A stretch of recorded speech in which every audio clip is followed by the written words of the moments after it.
নির্বাচন কার্যক্রম আপনি যথাযথভাবে ঠিক করতে পারবেন না। এবং বিএনপি নেতা কর্মী থেকে নেতা কর্মীরা এখানে যারা রয়েছে আপনারা কি অস্বীকার করতে পারবেন আওয়ামী লীগের যে পরিমাণ টাকা তাদের রয়েছে অবৈধ উপায়ে ইনকাম করা, আপনি যে ফেয়ার ইলেকশনে আপনি সেখানে যথাযথভাবে আপনি কমপ্লিট করতে পারবেন? কোনোভাবে সম্ভব না। সেই জায়গায় গণতন্ত্রের জন্য, বাংলাদেশের জন্য, পরবর্তী বাংলাদেশের জন্য আমাদের নিজেদের মধ্যে পলিসি নিয়ে আর্গুমেন্ট থাকবে, ডিসকাশন থাকবে, মতবিরোধ থাকবে, কিন্তু সেখানে কোনোভাবে গণহত্যার দায়ে অভিযুক্ত আওয়ামী লীগকে আমরা কোনোভাবে স্পেস দিতে পারি না।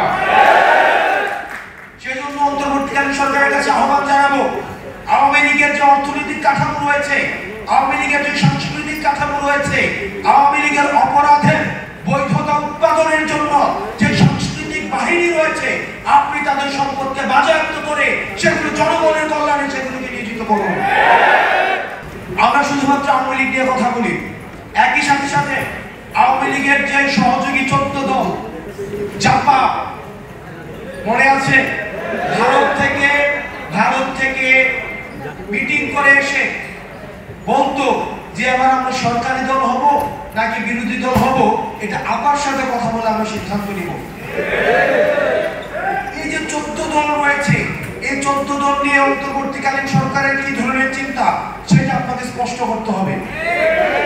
আমরা অন্তর্বর্তীকালীন সরকারকে আমরা সহযোগিতা করতে চাই, কিন্তু আমরা আশাহত অনেক কাজে আমরা এখনো পর্যন্ত বিচার দেখি নাই, এখনো পর্যন্ত আহতদের সম্পূর্ণ পুনর্বাসন দেখি নাই, কর্মসংস্থান দেখি নাই, এখনো পর্যন্ত বিচারের কোনো অগ্রগতি হয় নাই।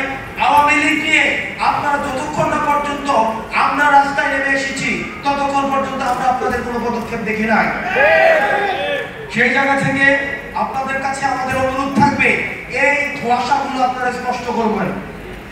সর্বশেষ এই বিষয়ে আমাদের কথা হচ্ছে যে অন্তর্বর্তীকালীন সরকার অনেক ক্ষেত্রে কম্প্রোমাইজিং, মানবিক করিডোর নিয়ে আপনি আপনাদের অবস্থান খুব স্পষ্ট করবেন।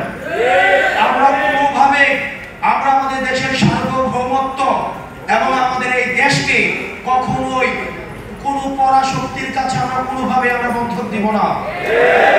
আমাদের এই দেশ ভারতের নয়, ভারতের আধিপত্য থাকবে না, এখানে পিন্ডির আধিপত্য থাকবে না, এখানে মার্কিন আধিপত্য থাকবে না, কোন পরাশক্তির আধিপত্যের ক্ষেত্র এই বাংলাদেশকে আমরা কোনোভাবেই হতে দিব না।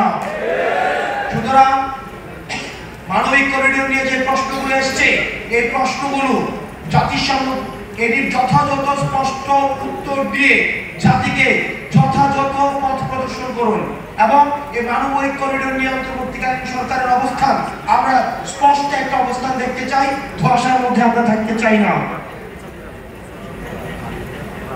এবার এই প্রোগ্রামটি করা হয়েছে